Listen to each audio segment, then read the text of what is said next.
Now concerning decision making. There's not a lot of big difference in decision making. There's some little changes in the 1711. They talk about how to describe the process for all types of decision making. So as accreditation body, maybe you have different kinds of making decisions for different scopes, different schemes, for different accreditations. Then you need to describe this in your procedure and to clarify how do you make the decision for these different kinds of decisions that you are going to make.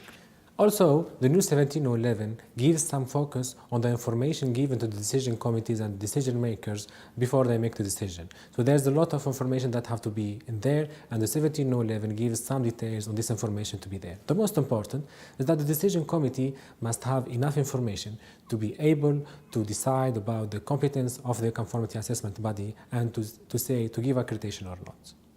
The other part is about the accreditation information now.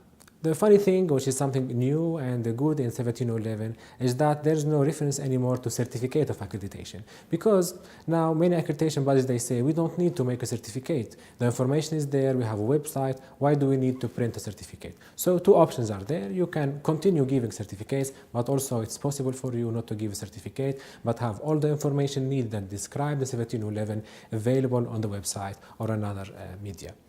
The other thing is about the reference to the scope. So now the scope details in the 1711 has in addition the reference for the scopes for proficiency testing, for reference material producers, also for the validation and verification scopes, but also for other conformity assessment activities that may be accredited by accreditation bodies. So if you go now to 1711, you will find some details about these requirements in there. And there's also slight differences for the pre-existing activities, like for calibration, there's more details in the scope required.